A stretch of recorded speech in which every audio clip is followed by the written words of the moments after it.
Hello नमस्कार जय Hind Vande Mataram friends. तो मित्रों આજના વિડીયોમાં જે છે આપણે 1 થી 50 જેટલા જે છે જીકેના એમસીક્યુ જોવાના છે। મિત્રો આવનારી એક્ઝામ જે છે કોન્સ્ટેબલની એની જો તમે તૈયારી કરતા હોય તો વિડીયોમાં છેલ્લે સુધી જોતા રહેજો। આપણે જે છે દરરોજ મિત્રો આપણે નવા સિલેબસ મુજબ આવા જે છે જીકેના એમસીક્યુ લઈને આવીએ છીએ। જો તમે ચેનલ ઉપર નવા હોય તો ચેનલ સાથે ખાસ જોડાયેલા રહેજો। ચેનલને મિત્રો જે છે સબસ્ક્રાઇબ કરી લેજો, બરાબર। તો ચાલો શરૂ કરીએ। ક્વેશ્ચન નંબર 1, નીચેનામાંથી કયા પલ્લવ રાજાએ સુવિખ્યાત મતવિલાસ પ્રહસન લખ્યું હતું? નીચેનામાંથી જે છે કયા પલ્લવ રાજાએ જે છે એ સુવિખ્યાત મતવિલાસ પ્રહસન જે છે એ લખેલું હતું? કોણ આવશે અહીંયા રાઈટ આન્સર? મહેન્દ્ર વર્મન, બરાબર। ઓપ્શન ડી રાઈટ આન્સર બની જશે। અહીંયા ખાસ યાદ રાખજો, નીચેનામાંથી જે છે એ મહેન્દ્ર વર્મન આપણો રાઈટ આન્સર બનશે। એ પલ્લવ રાજાએ સુવિખ્યાત મતવિલાસ પ્રહસન જે છે એ લખેલું હતું, ખાસ યાદ રાખજો। મિત્રો આ મતવિલાસ પેલેસ જે છે ને એ કઈ ભાષામાં લખાયેલું છે? તો કઈ ભાષા આવશે? મતવિલાસ પેલેસ મિત્રો એક નાટક છે, હાસ્ય નાટક છે, અને કઈ ભાષામાં? તો સંસ્કૃત ભાષામાં લખાયેલું છે। એ બાબત પણ આપણને સાથે સાથે ખ્યાલ હોવી જોઈએ। ત્યારબાદનો ક્વેશ્ચન જોઈએ। ગુજરાતના કયા મેળામાં રાજ્ય સરકાર દ્વારા આદિવાસી પ્રતિભાને સન્માનિત કરવામાં આવે છે? ગુજરાતના જે છે કયા મેળામાં રાજ્ય સરકાર દ્વારા આદિવાસી પ્રતિભાને સન્માનિત કરવામાં આવે છે? કયા મેળામાં આવશે અહીંયા રાઈટ આન્સર? ડાંગ દરબાર, બરાબર। ઓપ્શન ડી રાઈટ આન્સર બની જશે। ખાસ જ રાખજો, ગુજરાતના જે છે ડાંગ દરબાર એ મેળામાં રાજ્ય સરકાર દ્વારા આદિવાસી પ્રતિભાને જે છે એ સન્માનિત કરવામાં આવે છે। ત્યારબાદનો ક્વેશ્ચન જોઈએ। સુનંદા નાયર, માધુરી અમ્મા અને જયપ્રદા મેનન કયા જે છે નૃત્યના પ્રસિદ્ધ કલાકારો છે? આ બધા કલાકારો છે એ કયા નૃત્યના પ્રસિદ્ધ કલાકારો છે? શું આવશે અહીંયા? મોહિની અટ્ટમ, બરાબર। ઓપ્શન બી આપણો અહીંયા રાઈટ આન્સર બનશે। સુનંદા નાયર, માધુરી અમ્મા અને જયપ્રદા મેનન આ જે છે એ કયા નૃત્યના? તો મોહિની અટ્ટમ એ નૃત્યના પ્રસિદ્ધ કલાકારો છે, ખાસ યાદ રાખજો। મિત્રો ભારતના જે છે એ શાસ્ત્રીય નૃત્યની જો વાત કરીએ તો એમાં ભરતનાટ્યમ, કથક, કથકલી, મોહિની અટ્ટમ, કુચીપુડી, સત્રિયા, ઓડિશા, મણિપુરી આ બધા જે છે ભારતના શાસ્ત્રીય નૃત્યો છે। એ બાબત પણ આપણને સાથે સાથે જે છે એ ખ્યાલ હોવી જોઈએ। ત્યારબાદનો ક્વેશ્ચન જોઈએ ચોથો। કઈ સમિતિ દ્વારા પંચાયતને મૂળિયા વગરનું ઘાસ સાથે સરખાવવામાં આવ્યું હતું? કઈ સમિતિ દ્વારા જે છે એ પંચાયતને મૂળિયા વગરનું ઘાસ સાથે સરખાવવામાં આવ્યું હતું? કઈ આવશે રાઈટ આન્સર અહીંયા? GVK રાવ સમિતિ, બરાબર। ઓપ્શન સી આપણો અહીંયા રાઈટ આન્સર બની જશે। ખાસ જ રાખજો, GVK રાવ સમિતિ દ્વારા જે છે એ પંચાયતને મૂળિયા વગરનું ઘાસ સાથે જે છે એ સરખાવવામાં આવેલું હતું, ખાસ જ રાખજો। મિત્રો તમે વિડીયોમાં જે છે એ છેલ્લે સુધી જોતા રહેજો। આપણે છેલ્લે જે છે લાસ્ટમાં એક 51મો ક્વેશ્ચન રાખેલો છે જેનો આન્સર તમારે કોમેન્ટમાં જણાવવાનો રહેશે, તો વિડીયોમાં તમે છેલ્લે સુધી જોતા રહેજો। ત્યારબાદનો ક્વેશ્ચન જોઈએ। જાહેર હિસાબ સમિતિમાં લોકસભાના કેટલા સભ્યો હોય છે? મિત્રો જાહેર હિસાબ સમિતિમાં જે છે એ લોકસભાના કુલ કેટલા સભ્યો હોય? 15 હોય, બરાબર। ઓપ્શન ડી રાઈટ આન્સર બની જશે। જાહેર હિસાબ સમિતિમાં જે છે એ લોકસભાના કેટલા? તો 15 સભ્યો જે છે એ જાહેર હિસાબ સમિતિમાં હોય છે, ખાસ યાદ રાખજો। મિત્રો તમને વિડીયો ગમતો હોય તો એક લાઇક કરજો। અમે તમારી પાસે માત્ર એક લાઇકની આશા રાખીએ છીએ, તો એક લાઇક તમે જરૂર કરી દેજો। ત્યારબાદનો ક્વેશ્ચન જોઈએ છઠ્ઠો। હાલમાં દાંડી સ્મારક છે ત્યાં કોણે પોતાનું ઘર રાષ્ટ્રને સમર્પિત કરી દીધું હતું? મિત્રો હાલમાં જે છે દાંડી, બરાબર, દાંડી સ્મારક છે ત્યાં પોતાનું ઘર જે છે એ કોણે એ રાષ્ટ્રને સમર્પિત કરી દીધું હતું? કોને આવશે અહીંયા રાઈટ આન્સર?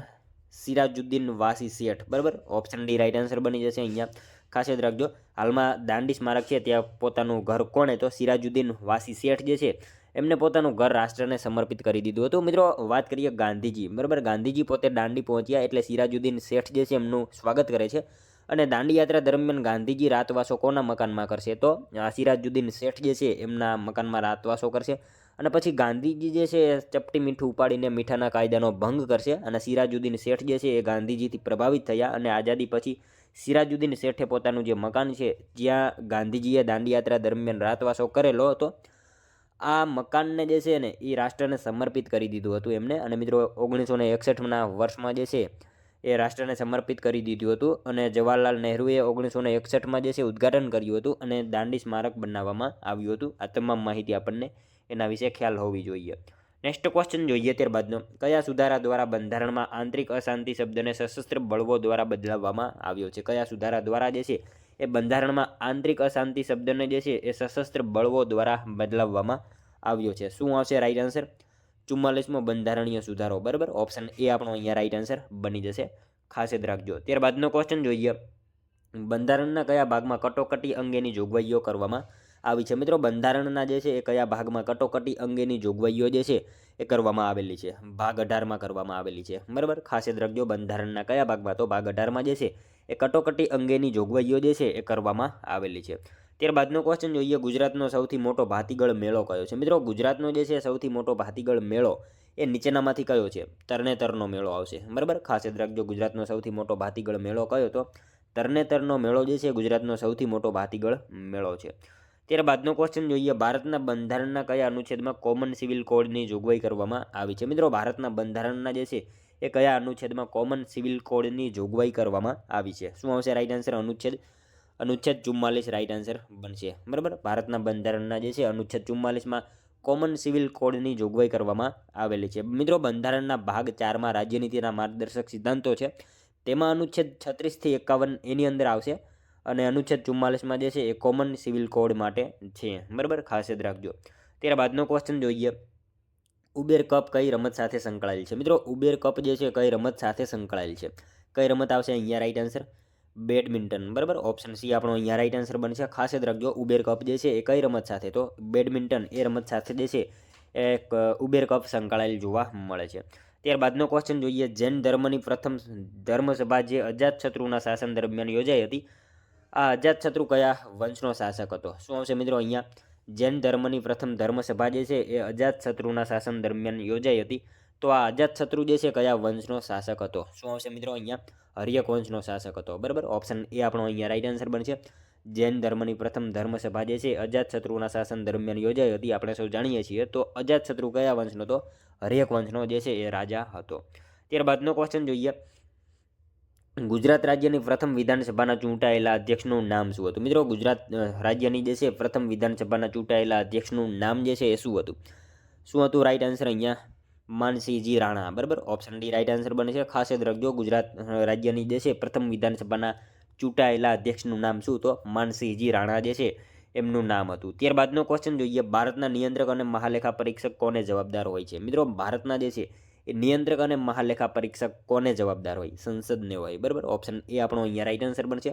ભારતના નિયંત્રક અને મહાલેખા પરીક્ષક કોને? તો સંસદને જે છે એ જવાબદાર હોય છે. ત્યારબાદનો ક્વેશ્ચન જોઈએ, 1903માં પ્રકાશિત અને the story of my life કોની પ્રખ્યાત આત્મકથા છે? 1903માં પ્રકાશિત અને the story of my life આ જે છે કોની આત્મકથા છે?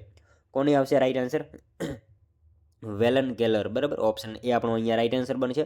1903માં પ્રકાશિત અને the story of my life આ કોની? તો હેલન કેલર જે છે એમની આ પ્રખ્યાત આત્મકથા છે. ખાસ યાદ રાખજો.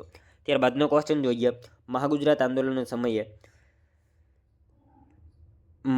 આંદોલન સમયે સ્મારક સત્યાગ્રહ નજરે જોવા આવતા રાજ્ય પુનર આયોગના જે છે સભ્ય કોણ હતા? મિત્રો મહાગુજરાત આંદોલન સમયે જે છે સ્મારક સત્યાગ્રહ નજરે જોવા આવનાર જે છે રાજ્ય પુનઃ આયોગના સભ્ય નીચેનામાંથી કોણ હતા?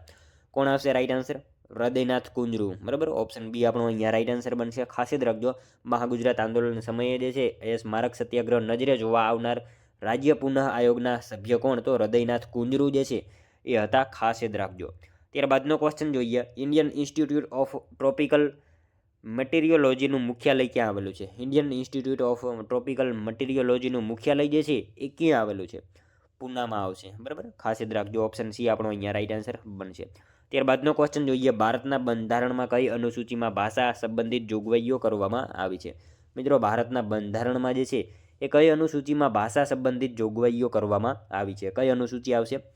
8મી અનુસૂચિ. બરાબર, ઓપ્શન બી આપણો અહીંયા રાઈટ આન્સર બનશે. ખાસ યાદ રાખજો, ભારતના બંધારણમાં જે છે કઈ અનુસૂચિમાં? તો 8મી અનુસૂચિમાં ભાષા સંબંધિત જે છે એ જોગવાઈઓ કરવામાં આવેલી છે. ખાસ યાદ રાખજો. નેક્સ્ટ ક્વેશ્ચન જોઈએ ત્યારબાદનો, વૈદિક સાહિત્યના બ્રાહ્મણ ગ્રંથોમાં યજુર્વેદના મહત્વના ગ્રંથ શતપથ બ્રાહ્મણની રચના કોણે કરી છે? મિત્રો વૈદિક સાહિત્યના જે છે એ બ્રાહ્મણ ગ્રંથોમાં યજુર્વેદના મહત્વના ગ્રંથ શતપથ બ્રાહ્મણની રચના જે છે એ નીચેનામાંથી કોણે કરી છે? કોણ આવશે? યાજ્ઞવલ્ક્ય ઋષિ. બરાબર, ઓપ્શન એ રાઈટ આન્સર બનશે. વૈદિક સાહિત્યના બ્રાહ્મણ ગ્રંથોમાં યજુર્વેદના મહત્વના ગ્રંથ શતપથ બ્રાહ્મણની રચના કોણે? તો યાજ્ઞવલ્ક્ય ઋષિ જે છે એમણે કરેલી છે. ખાસ યાદ રાખજો. ત્યારબાદનો ક્વેશ્ચન જોઈએ, વાયુ ઋષિ ઉત્કલ્પનાઓ કયા તત્વજ્ઞએ આપી હતી? વાયુ રાશિ ઉત્કલ્પનાઓ જે છે એ કયા તત્વજ્ઞએ આપી? કોણ આવશે અહીંયા? Emmanuel can't. બરાબર, એમને આપી હતી. ખાસ યાદ રાખજો, વાયુ રાશિ ઉત્કલ્પનાઓ જે છે એ કયા તત્વજ્ઞએ? તો ઇમેન્યુઅલ કાન્ટ જે છે એમણે આપેલી હતી. જર્મન તત્વજ્ઞ હતા. બરાબર, એમના વિશે આપણને ખ્યાલ હોવો જોઈએ. ત્યારબાદનો ક્વેશ્ચન જોઈએ, ઉત્તર પ્રદેશનું કયું શહેર વિશ્વભરમાં પિત્તળના કામ માટે જાણીતું છે? મિત્રો ઉત્તર પ્રદેશનું કયું શહેર જે છે એ વિશ્વભરમાં પિત્તળના કામ માટે પ્રસિદ્ધ છે? મુરાદાબાદ આવશે, બરાબર. ઓપ્શન બી આપણો અહીંયા રાઈટ આન્સર બનશે. ખાસ યાદ રાખજો, ઉત્તર પ્રદેશનું કયું તો મુરાદાબાદ જે છે એ શહેર વિશ્વભરમાં પિત્તળના કામ માટે જે છે એ જાણીતું છે. ત્યારબાદનો ક્વેશ્ચન જોઈએ. અશ્વવાવ બૌદ્ધ તીર્થ તરીકે ઓળખાતું વિશ્વ તીર્થકર મુનિ સુવ્રતનું ચૈત્ય ક્યાં આવેલું છે? અશ્વવાવ બૌદ્ધ તીર્થ તરીકે ઓળખાતું વિશ્વ તીર્થકર મુનિ સુવ્રતનું ચૈત્ય જે છે એ નીચેનામાંથી કયા સ્થળે આવેલું છે? ભરૂચમાં આવશે, બરાબર. ઓપ્શન એ આપણો અહીંયા રાઈટ આન્સર બની જશે. અશ્વવાવ બૌદ્ધ તીર્થ તરીકે ઓળખાતું વિશ્વ તીર્થકર મુનિ સુવ્રતનું ચૈત્ય ક્યાં તો ભરૂચમાં આવેલું છે. ત્યારબાદનો ક્વેશ્ચન જોઈએ. ભારતની મુખ્ય રેડિયો પ્રસારક સાર્વજનિક સંસ્થા ઓલ ઇન્ડિયા રેડિયોનો મુદ્રાલેખ કયો છે? મિત્રો ભારતની જે છે એ મુખ્ય રેડિયો પ્રસારક સાર્વજનિક સંસ્થા ઓલ ઇન્ડિયા રેડિયોનો મુદ્રાલેખ જે છે એ કયો છે? કયો આવશે અહીંયા રાઈટ આન્સર? બહુજન હિતાય બહુજન સુખાય, બરાબર, એ આવશે રાઈટ આન્સર. ઓપ્શન બી બની જશે. ભારતની મુખ્ય રેડિયો પ્રસારક સાર્વજનિક સંસ્થા ઓલ ઇન્ડિયા રેડિયોનો મુદ્રાલેખ કયો તો બહુજન હિતાય બહુજન સુખાય, આ એનો મુદ્રાલેખ છે, ખાસ યાદ રાખજો. ત્યારબાદનો ક્વેશ્ચન જોઈએ. ભારતમાં રાષ્ટ્રીય આવકની ગણતરી અને પ્રકાશન માટે કઈ સંસ્થા જવાબદાર છે? મિત્રો ભારતમાં જે છે એ રાષ્ટ્રીય આવકની ગણતરી અને એના પ્રકાશન માટે કઈ સંસ્થા જવાબદાર છે? કઈ આવશે રાઈટ આન્સર મિત્રો? અહીંયા કેન્દ્રીય આંકડાકીય સંગઠન, બરાબર. ઓપ્શન સી રાઈટ આન્સર બની જશે. ભારતમાં રાષ્ટ્રીય આવકની ગણતરી અને પ્રકાશન માટે કઈ સંસ્થા તો કેન્દ્રીય આંકડાકીય સંગઠન જે છે એ સંસ્થા જવાબદાર હોય છે, ખાસ યાદ રાખજો. ત્યારબાદનો ક્વેશ્ચન જોઈએ. સિંધુ સંસ્કૃતિના નીચેના પૈકી કયા સ્થળે સૌથી વધુ સંખ્યામાં કૂવા મળી આવ્યા છે? મિત્રો સિંધુ સંસ્કૃતિના નીચેનામાંથી કયા સ્થળે જે છે સૌથી વધુ સંખ્યામાં કૂવા મળી આવ્યા? મોહેંજો-દડો, બરાબર. ઓપ્શન એ આપણો અહીંયા રાઈટ આન્સર બની જશે. સિંધુ સંસ્કૃતિના નીચેનામાંથી કયા સ્થળે તો મોહેંજો-દડો ખાતેથી સૌથી વધુ સંખ્યામાં જે છે એ કૂવા મળી આવ્યા છે, ખાસ યાદ રાખજો. અને મિત્રો વાત કરીએ મોહેંજો-દડો, તો તેનું સંશોધન કાર્ય જે છે ભારતીય વ્યક્તિએ કરેલું છે. તો એ કોણે કર્યું છે? રખાલદાસ બેનર્જી, બરાબર, એમને કરેલું છે. અને સિંધુ નદીના કિનારે મોહેંજો-દડો જે છે આવેલું છે અને એની શોધ 1922માં કરેલી હતી, બરાબર. એના વિશે પણ આપણને ખ્યાલ હોવો જોઈએ. ત્યારબાદનો ક્વેશ્ચન જોઈએ. ભારતની આઝાદીની લડતના ક્રાંતિકારી શ્રી શ્યામજી કૃષ્ણ વર્માના અસ્થિ નરેન્દ્રભાઈ મોદી કયા દેશમાંથી ભારતમાં લાવ્યા હતા? ભારતની આઝાદીની લડતના ક્રાંતિકારી એવા શ્યામજી કૃષ્ણ વર્માના અસ્થિ નરેન્દ્રભાઈ જે છે એ કયા દેશમાંથી ભારતમાં લાવ્યા? સ્વિટ્ઝરલેન્ડમાંથી જે છે એમના અસ્થિ ભારતમાં લાવવામાં આવ્યા હતા. મિત્રો યાદ રાખજો, 2003ના સમયગાળામાં, ખાસ યાદ રાખજો, 2003ના સમયગાળામાં જે છે આપણા ગુજરાતના પ્રતિનિધિ તરીકે, આમ તો ભારતના પ્રતિનિધિ તરીકે ગુજરાતમાંથી નરેન્દ્રભાઈ મોદી જે છે એ સ્વિટ્ઝરલેન્ડ ગયા હતા. અને મિત્રો એ સમયગાળા દરમિયાન ત્યાં આગળ જે છે શ્યામજી કૃષ્ણ વર્મા અને એમના ધર્મપત્ની એટલે કે ભાનુમતી, આ બંનેના અસ્થિ જે છે ત્યાં આગળ જીનીવા ખાતે સચવાયેલા હતા. અને જીનીવાની અંદર એક વ્યક્તિ છે, એમનું નામ છે, એ વ્યક્તિ આ અસ્થિને સાચવીને રાખતા હતા અને એમનું નામ હતું મિસ્ટર હિસ, બરાબર. તો આ વ્યક્તિને નરેન્દ્રભાઈ મોદી મળે છે અને તેમની પાસેથી નરેન્દ્રભાઈ મોદી જે છે આ બંને દંપતીના અસ્થિ આપણા ભારતમાં લાવે છે. અને ગુજરાતની અંદર એમનું વતન છે કચ્છની અંદર માંડવી ખાતે, ત્યાં જે છે સ્થાપિત કરે છે. એ તમામ માહિતી આપણને એના વિશે ખ્યાલ હોવી જોઈએ, બરાબર. ત્યારબાદનો ક્વેશ્ચન જોઈએ. ગ્રામ પંચાયત અને ગ્રામસભા વચ્ચેનો સંબંધ પ્રધાનમંડળ અને વિધાનસભા જેવો હોવો જોઈએ. આ વિધાન કોનું છે? ગ્રામ પંચાયત અને ગ્રામસભા વચ્ચેનો સંબંધ જે છે એ પ્રધાનમંડળ અને વિધાનસભા જેવો હોવો જોઈએ. આ વિધાન જે છે નીચેનામાંથી કોનું છે? જયપ્રકાશ નારાયણ, બરાબર, એમનું છે આ વિધાન, ખાસ યાદ રાખજો. ગ્રામ પંચાયત અને ગ્રામસભા વચ્ચેનો સંબંધ જે છે એ પ્રધાનમંડળ અને વિધાનસભા જેવો હોવો જોઈએ. આ વિધાન કોનું? તો જયપ્રકાશ નારાયણનું જે છે આ વિધાન છે. ત્યારબાદનો ક્વેશ્ચન જોઈએ. ગુપ્ત વંશના કયા શાસકે સકારી બિરુદ ધારણ કર્યું હતું? મિત્રો ગુપ્ત વંશના કયા શાસકે જે છે એ સકારી બિરુદ ધારણ કર્યું હતું? ચંદ્રગુપ્ત બીજો, બરાબર, એમને સકારી બિરુદ ધારણ કર્યું હતું, ચંદ્રગુપ્ત બીજાએ, ખાસ યાદ રાખજો. ત્યારબાદનો ક્વેશ્ચન જોઈએ. વ્રજપાણીનું શિલ્પ નીચેના પૈકી કઈ ગુફા સ્થાપત્યમાંથી મળી આવ્યું છે? મિત્રો વ્રજપાણીનું શિલ્પ જે છે એ નીચેનામાંથી કઈ ગુફા સ્થાપત્યમાંથી મળી આવ્યું છે? કઈ આવશે રાઈટ આન્સર અહીંયા? ખંભાલીડાની ગુફા, બરાબર. ઓપ્શન સી આપણો અહીંયા રાઈટ આન્સર બનશે. વ્રજપાણીનું શિલ્પ જે છે નીચેનામાંથી કઈ ગુફા તો ખંભાલીડાની ગુફા જે છે એ ગુફા સ્થાપત્યમાંથી જે છે એ મળી આવ્યું છે. ત્યારબાદનો ક્વેશ્ચન જોઈએ. ચોરવાડની કોળી બહેનોનું જાણીતું નૃત્ય કયું છે? મિત્રો ચોરવાડની કોળી બહેનોનું જાણીતું નૃત્ય જે છે એ નીચેનામાંથી કયું છે? ટિપ્પણી નૃત્ય આવશે, બરાબર. અહીંયા ઓપ્શન ડી રાઈટ આન્સર બની જશે. ચોરવાડની કોળી બહેનોનું જે છે જાણીતું નૃત્ય કયું? તો ટિપ્પણી નૃત્ય જે છે એમનું જાણીતું નૃત્ય છે. ત્યારબાદનો ક્વેશ્ચન જોઈએ. લાવા નૃત્ય ભારતના કયા વિસ્તારમાં થાય છે? લાવા નૃત્ય જે છે એ ભારતના કયા વિસ્તારમાં જોવા મળે છે? શું આવશે? લક્ષદ્વીપ આવશે અહીંયા. ઓપ્શન ડી રાઈટ આન્સર બની જશે. લાવા નૃત્ય ભારતના કયા વિસ્તારમાં જોવા મળે? તો લક્ષદ્વીપ જે છે એ વિસ્તારમાં જોવા મળે છે લાવા નૃત્ય. ત્યારબાદનો ક્વેશ્ચન જોઈએ, કુમારપાળ દેસાઈનું જન્મસ્થળ જણાવો. કુમારપાળ દેસાઈ, બરાબર, કુમારપાળ દેસાઈ એમનું જન્મસ્થળ રાણપુર છે. ઓપ્શન સી રાઈટ આન્સર બનશે. ત્યારબાદનો ક્વેશ્ચન જોઈએ, ભારતના ઇતિહાસને જાણવા ઉપયોગી ગ્રંથ ઇન્ડિકા કોના દ્વારા લખવામાં આવ્યો છે? મિત્રો, ભારતના ઇતિહાસને જાણવા ઉપયોગી એવો ગ્રંથ ઇન્ડિકા જે છે કોના દ્વારા લખવામાં આવેલો છે? મેગેસ્થનીસ દ્વારા જે છે ઇન્ડિકા નામનું પુસ્તક જે છે લખવામાં આવેલું છે, આપણે સૌ જાણીએ છીએ. ત્યારબાદનો ક્વેશ્ચન જોઈએ, ભારત દેશનું નામ ઇન્ડિયા નદી પરથી પડેલ છે. ભારત દેશનું નામ ઇન્ડિયા કઈ નદી ઉપરથી પડેલું છે એવું પૂછેલું છે, બરાબર. તો સિંધુ નદી ઉપરથી જે છે ઇન્ડિયા એવું નામ પડેલું છે ભારત દેશનું, ખાસ યાદ રાખજો. ત્યારબાદનો ક્વેશ્ચન જોઈએ, ગુજરાતી ભાષાના પ્રથમ સાહિત્યકાર જણાવો. મિત્રો, ગુજરાતી ભાષાના પ્રથમ સાહિત્યકાર જે છે એ નીચેનામાંથી કોણ છે? નરસિંહ મહેતા, બરાબર. ઓપ્શન એ આપણો અહીંયા રાઈટ આન્સર બનશે. ખાસ યાદ રાખજો, ગુજરાતી ભાષાના પ્રથમ સાહિત્યકાર કોણ છે? તો નરસિંહ મહેતા જે છે આપણો રાઈટ આન્સર બનશે. ત્યારબાદનો ક્વેશ્ચન જોઈએ, અમદાવાદ જિલ્લાના ધોળકા તાલુકામાં આવેલ લોથલ કઈ નદી કિનારે સ્થિત હતું? અમદાવાદ જિલ્લાના મિત્રો ધોળકા તાલુકામાં આવેલું લોથલ જે છે કઈ નદીના કિનારે આવેલું હતું? ભોગાવો નદીના કિનારે આપણને જોવા મળે છે, બરાબર. નેક્સ્ટ ક્વેશ્ચન જોઈએ ત્યારબાદનો, ભારતને સ્વતંત્ર કરવા વિદેશમાં ચાલતી ચળવળ દરમિયાન ઇન્ડિયન ઇન્ડિપેન્ડન્સ લીગ નામની મધ્યસ્થ સંસ્થાની સ્થાપના કોણે કરી હતી? મિત્રો, ભારતને સ્વતંત્ર કરવા વિદેશોમાં ચાલતી ચળવળ દરમિયાન ઇન્ડિયન ઇન્ડિપેન્ડન્સ લીગ નામની જે છે મધ્યસ્થ સંસ્થાની સ્થાપના નીચેનામાંથી કોણે કરી હતી? રાસ બિહારી બોઝ, બરાબર, એમણે કરી હતી. ઓપ્શન ડી આપણો અહીંયા રાઈટ આન્સર બની જશે. અને ક્યાં કરી હતી? તો જાપાનમાં કરી હતી. એ બાબત પણ આપણને સાથે સાથે ખ્યાલ હોવી જોઈએ. નેક્સ્ટ ક્વેશ્ચન જોઈએ ત્યારબાદનો, સ્વતંત્ર ભારતમાં શિક્ષણ મંત્રાલયનો કાર્યભાર કોણે સંભાળ્યો હતો? મિત્રો, સ્વતંત્ર ભારતમાં શિક્ષણ મંત્રાલયનો કાર્યભાર જે છે એ કોણે સંભાળ્યો હતો? અબ્દુલ કલામે સંભાળ્યો હતો, બરાબર. ઓપ્શન ડી રાઈટ આન્સર બની જશે. સ્વતંત્ર ભારતમાં શિક્ષણ મંત્રાલયનો કાર્યભાર જે છે કોણે? તો અબ્દુલ કલામ જે છે એમણે સંભાળ્યો હતો. ત્યારબાદનો ક્વેશ્ચન જોઈએ, નીચેનામાંથી કયા પલ્લવ રાજાએ મહાબલીપુરમ ખાતે ખડકને કાપીને સુવિખ્યાત રથ બનાવ્યા હતા? નીચેનામાંથી મિત્રો કયા પલ્લવ રાજાએ જે છે એ મહાબલીપુરમ ખાતે ખડકને કાપીને સુવિખ્યાત રથ બનાવ્યા? કોણ આવશે? નરસિંહવર્મન પ્રથમ, બરાબર. એમણે જે છે એ રથ મંદિર બનાવ્યા હતા, ખાસ યાદ રાખજો. મિત્રો, જ્યારે નરસિંહવર્મન પ્રથમનું શાસન હતું ને તે સમયગાળા દરમિયાન કાંચીપુરમમાં એક ચીની યાત્રાળુએ મુલાકાત લીધી હતી. તો શું આવશે? ચીની યાત્રાળુનું નામ યુએન સાંગ, બરાબર. એને જે છે એ મુલાકાત લીધી હતી. એ બાબત પણ આપણને સાથે સાથે ખ્યાલ હોવી જોઈએ. ત્યારબાદનો ક્વેશ્ચન જોઈએ, ભારતમાં શિક્ષણ અને સમાજ સુધારણા ક્ષેત્રે સ્કાઉટ ગર્લ્સ ગાઈડની પ્રવૃત્તિ કોણે શરૂ કરી હતી? મિત્રો, ભારતમાં શિક્ષણ અને સમાજ સુધારણા ક્ષેત્રે સ્કાઉટ ગર્લ્સ ગાઈડની પ્રવૃત્તિ નીચેનામાંથી કોણે શરૂ કરી હતી? કોણ આવશે?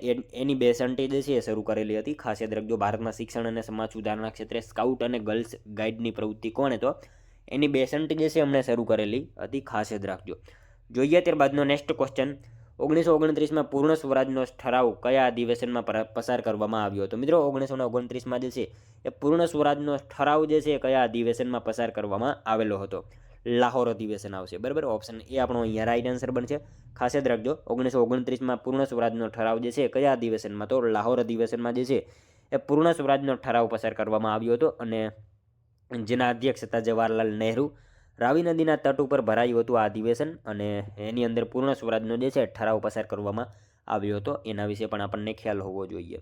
ત્યારબાદનો ક્વેશ્ચન જોઈએ, ઓડિશાની પરંપરાગત ચિત્રકારી કલા કઈ છે? ઓડિશાની પરંપરાગત ચિત્રકલા જે છે એ કઈ છે? પટચિત્ર, બરાબર. પટચિત્ર જે છે ઓડિશાની પરંપરાગત ચિત્રકારી કલા છે. જોઈએ ત્યારબાદનો નેક્સ્ટ ક્વેશ્ચન, સંસદમાં જો કોઈ વ્યક્તિ બંને ગૃહોમાં ચૂંટાઈ આવે તો તે કયા ગૃહમાં રહેવા માંગે છે તે કેટલા દિવસમાં જાહેર કરવું પડે? સંસદમાં જો કોઈ વ્યક્તિ બંને ગૃહમાં ચૂંટાઈને આવે છે તો તે કયા ગૃહમાં રહેવા માંગે છે તે કેટલા દિવસમાં જાહેર કરવું પડશે? 10 દિવસમાં, બરાબર. 10 દિવસમાં જાહેર કરવાનું હોય છે. સંસદમાં જો કોઈ વ્યક્તિ બંને ગૃહમાં ચૂંટાઈને આવે તો તે કયા ગૃહમાં રહેવા માંગે છે તે કેટલા દિવસમાં? તો 10 દિવસમાં જાહેર કરવાનું હોય છે. જોઈએ ત્યારબાદનો નેક્સ્ટ ક્વેશ્ચન, મુગલોની મહેસૂલી વ્યવસ્થામાં રાજા ટોડરમલને મુખ્ય મહેસૂલી અધિકારી અર્થાત શું બનાવવામાં આવ્યો? મુગલોની મિત્રો મહેસૂલી વ્યવસ્થામાં રાજા ટોડરમલને મુખ્ય મહેસૂલી અધિકારી અર્થાત શું બનાવવામાં આવ્યો હતો? શું આવશે? દીવાને અશરફ, બરાબર. ઓપ્શન બી રાઈટ આન્સર બનશે અહીંયા.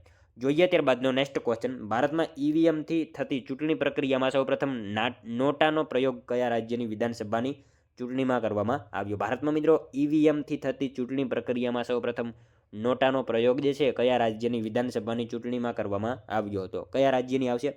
છત્તીસગઢની જે છે એ કરવામાં આવેલો હતો. ખાસ યાદ રાખજો, છત્તીસગઢ વિધાનસભાની ચૂંટણીમાં જે છે એ સૌપ્રથમ નોટાનો પ્રયોગ જે છે એ કરવામાં આવેલો હતો. નેક્સ્ટ ક્વેશ્ચન જોઈએ ત્યારબાદનો.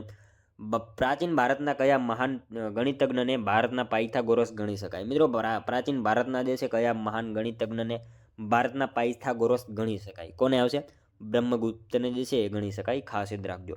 ત્યારબાદનો ક્વેશ્ચન જોઈએ. નીચેના પૈકી મહારાષ્ટ્રનું સૌથી પ્રસિદ્ધ લોકનૃત્ય કયું છે? મિત્રો, નીચેનામાંથી જે છે મહારાષ્ટ્રનું સૌથી પ્રસિદ્ધ લોકનૃત્ય કયું છે? લાવણી આવશે. બરાબર, લાવણી જે છે મહારાષ્ટ્રનું પ્રસિદ્ધ લોકનૃત્ય છે. ખાસ યાદ રાખજો. ત્યારબાદનો ક્વેશ્ચન જોઈએ. ભારતીય બંધારણના મૂળભૂત માળખાની અભિવ્યક્તિ સૌપ્રથમ વાર નીચેના પૈકી કયા કેસમાં થઈ હતી? મિત્રો, ભારતીય બંધારણના મૂળભૂત માળખાની અભિવ્યક્તિ જે છે સૌપ્રથમ નીચેનામાંથી કયા કેસમાં થઈ હતી? કયા કેસમાં આવશે રાઈટ આન્સર અહીંયા? કેશવાનંદ ભારતી કેસ. બરાબર, ઓપ્શન ડી રાઈટ આન્સર બની જશે. ભારતીય બંધારણના મૂળભૂત માળખાની અભિવ્યક્તિ સૌપ્રથમ વાર જે છે એ કયા કેસમાં? તો કેશવાનંદ ભારતી કેસમાં જે છે એ થયેલી હતી. ખાસ યાદ રાખજો. ત્યારબાદનો ક્વેશ્ચન જોઈએ. સ્વરાજ શબ્દનો સૌપ્રથમ પ્રયોગ કોના દ્વારા કરવામાં આવ્યો હતો? મિત્રો, સ્વરાજ શબ્દનો સૌપ્રથમ પ્રયોગ જે છે એ કોના દ્વારા કરવામાં આવેલો હતો? દયાનંદ સરસ્વતી. બરાબર, ઓપ્શન એ આપણો અહીંયા રાઈટ આન્સર બનશે. સ્વરાજ શબ્દનો સૌપ્રથમ પ્રયોગ જે છે કોના દ્વારા? તો દયાનંદ સરસ્વતી દ્વારા જે છે એ કરવામાં આવેલો હતો. ત્યારબાદનો ક્વેશ્ચન જોઈએ 50મો. દેવની મોરી બૌદ્ધ સ્તૂપનું નિર્માણ કોણે કરાવ્યું હતું? મિત્રો, દેવની મોરી બૌદ્ધ સ્તૂપનું નિર્માણ જે છે એ કોણે કરાવ્યું હતું? રુદ્રસેન ત્રીજો. બરાબર, એમણે કરાવ્યું હતું. દેવની મોરી બૌદ્ધ સ્તૂપનું નિર્માણ જે છે કોણે? તો રુદ્રસેન ત્રીજો જે છે એમણે કરાવેલું હતું. ખાસ યાદ રાખજો. જોઈએ મિત્રો ત્યારબાદનો લાસ્ટ 51મો ક્વેશ્ચન, જેનો આન્સર જે છે એ તમારે કોમેન્ટમાં જણાવવાનો રહેશે. ગુજરાતી ભાષામાં કુલ વ્યંજનોની સંખ્યા કેટલી છે? મિત્રો, ગુજરાતી ભાષામાં કુલ વ્યંજનોની સંખ્યા કેટલી છે? આનો એક આન્સર જે છે તમારે કોમેન્ટમાં જણાવવાનો રહેશે. બરાબર, તો મિત્રો આ તો વિડીયો. જો તમને વિડીયો પસંદ આવ્યો હોય તો એક લાઇક કરજો, તમારા મિત્રો જોડે શેર કરજો, જેથી એમને પણ ઉપયોગી બને. આપણી ચેનલ ઉપર નવા હોય તો મિત્રો ચેનલને ખાસ સબસ્ક્રાઇબ કરી લેજો. દરરોજ આપણી ચેનલ ઉપર આવા જીકેના વિડીયો તમને જોવા મળશે. તો મળશું હવે આપણે કાલે બીજા વિડીયોમાં. ત્યાં સુધી જય હિન્દ, વંદે માતરમ.